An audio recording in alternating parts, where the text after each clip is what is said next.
ਸਾਰਿਆਂ ਦੇ ਲਈ ਸ਼ੁੱਧ ਭੋਜਨ ਦਾ ਸੁਨੇਹਾ ਲੈ ਕੇ श्रीनगर तो कन्याकुमारी तक पैदल यात्रा के लिए इकल्ला ही निकलिया यह शख्स गौरव त्यागी है। हुण तक 590 किलोमीटर की पैदल यात्रा करके रोपड़ पहुंचे गौरव त्यागी के सुपने बहुत वड्डे हैं, परंतु यह सुपने भी कुल लुकाई के लिए हैं कि सारिਆਂ ਨੂੰ कैमिकल रहित शुद्ध भोजन मिल सके। उन्होंने वालों अपनी यात्रा ਨੂੰ भारत अन्न शुद्धि पद यात्रा का नाम दिता गया है। बाई जी पंजाबी दे नाल विशेष गलबात के दौरान उन्होंने सारे लोगों की सेहत की कामना करते हुए विस्तारपूर्वक अपने मिशन के बारे में दसिया। एक एक गल उन्होंने सुनने वाली है। इस वीडियो को वध तो वध शेयर करके तुसी भी वध तो वध लोगों तक शुद्ध भोजन का यह सुनेहा जरूर पहुँचाना। हाँ जी, की नाम है तुहाडा ते भारत जी अन्न शुद्धि पद यात्रा हैगी है, इसका की मकसद है, कित्थों कित्थे तक जा रही है, तो की कहना चाहोगे तुसीं? मेरा नाम गौरव त्यागी है और मैं उत्तर प्रदेश हापुड़ का रहने वाला हूँ। मैं ऑर्गेनिक खेती करता हूँ और जो इस पदयात्रा पर मैं हूँ उसका नाम है भारत अन्न शुद्धि पदयात्रा। इस पदयात्रा का एक ही उद्देश्य है कि देश में हर एक व्यक्ति को शुद्ध भोजन मिले और ये उसका अधिकार है। हम देश भर में जा रहे हैं, गांव-गांव, शहर-शहर चल रहे हैं। हम लोगों से ये बता रहे हैं कि आप कम से कम सप्ताह में एक दिन वैसा भोजन करना शुरू करिए जो किसानों के घर से आपकी रसोई तक पहुँचे। और हम किसानों से कह रहे हैं कि आप ज़मीन के छोटे से हिस्से में जैविक, ऑर्गेनिक या प्राकृतिक जो भी आप समझें वैसी खेती करना शुरू करिए जिसमें किन्हीं केमिकल का, किन्हीं पेस्टिसाइड का इस्तेमाल ना हो। छोटी सी भूमि से शुरू करिए और उसको खुद भी आप उसका इस्तेमाल करिए और आप ग्राहकों तक भी उसको पहुंचाना शुरू करिए और धीरे धीरे उसको आप बढ़ा सकते हैं। तभी देश में सबको शुद्ध भोजन उपलब्ध हो सकता है, क्योंकि ये बहुत ज़रूरी है। अगर हमने समय रहते इस पर नहीं ध्यान दिया तो देश का कोई भी ऐसा व्यक्ति शेष नहीं रहेगा जो बीमार नहीं होगा। तो आपके मन में कैसे ख्याल आया कि मैं पद यात्रा करूं और लोगों को ये मैसेज दूं? इसके पीछे क्या कहानी है? मुझे खुद एक ऑटोइम्यून डिसीज़ है, एक बीमारी है और जिसका नाम है ITP, IBD, और ये काफ़ी हेल्थ स्ट्रगल रहे हैं मेरी लाइफ में इसके चलते। तो और मेरे ऐसे बहुत सारे और लोग हैं, लेकिन जब हमने प्राकृतिक फूड को, अच्छे भोजन को अपनाया तो हमने काफ़ी हद तक अपनी बीमारी पर काबू पाया।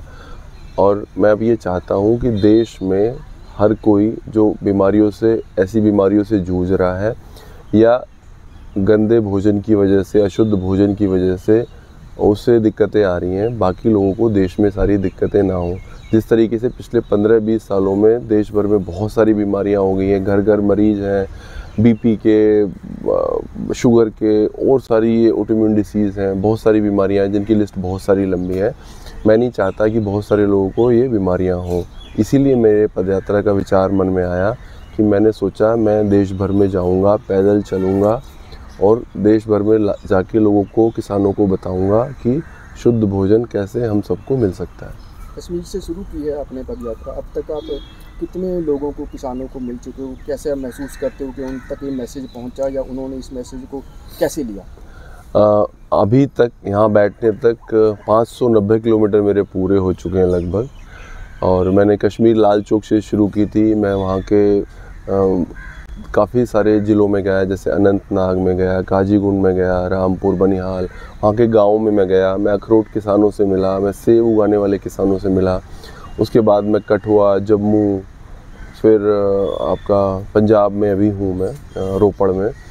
तो हर किसान, भारत का किसी भी क्षेत्र का, किसी भी राज्य का, किसी भी शहर का किसान हो, हर तरह का, हर जगह का किसान है, वो एक ही जैसी सोच रखता है, वो देना जानता है। लेकिन अगर उसको थोड़ी सी सहूलियत मिले कि जैविक उपजाने के लिए, और अगर हम उसको ऐसे खाद बीज दे पाएँ जिनमें कोई ह्यूमन हेल्थ को कोई नुकसान ना पहुँचे, तो मुझे लगता है इसमें बहुत तब्दीली आ सकती है। किसानों का, लोगों का बहुत प्यार, बहुत समर्थन मिला है। जब मैं उनको बताता हूँ कि मैं भी आपके बीच में से ही हूँ, मैं भी खेती करता हूँ, ऑर्गेनिक खेती करता हूँ, और आप भी अपना सामान खुद से बना के अपने प्रोडक्ट को बाज़ार तक, ग्राहक तक पहुँचा सकते हैं, और ऐसा आपको करना चाहिए। तो हर व्यक्ति जिनसे हम जुड़े हैं उन सब की डिटेल्स हमारे पास हैं, हम लगातार उनके संपर्क में हैं और आगे भी बने रहेंगे। अगर मेरी कहीं उन्हें ज़रूरत पड़ेगी ऑर्गेनिक खेती के लिए या मुझसे कोई भी जानकारी पूछने के लिए, तो मैं दौड़ के उनके पास आऊँगा। पर लेकिन आप कैसे सोचते हो कि इसको पूरी तरह से इम्प्लीमेंट हो जाएगा, हर व्यक्ति तक ऑर्गेनिक फूड पहुंचे? उसके लिए अभी कितना कुछ करना पड़ेगा और कितने एफर्ट किसान को करने पड़ेंगे, सरकार को करने पड़ेंगे या समाज सेवी संस्थाओं को करने पड़ेंगे? देखिए, कोशिश तो करनी पड़ेगी, नहीं तो हम इस भरोसे नहीं बैठ सकते कि हमारी आबादी बहुत ज़्यादा है और पैदावार नहीं होगी। अगर हम केमिकल या जहर नहीं लगाएंगे खेती में, तो हम आने वाली पीढ़ी को क्या देके जाएंगे। सरकारें अलग हैं, नीतियाँ अलग हैं।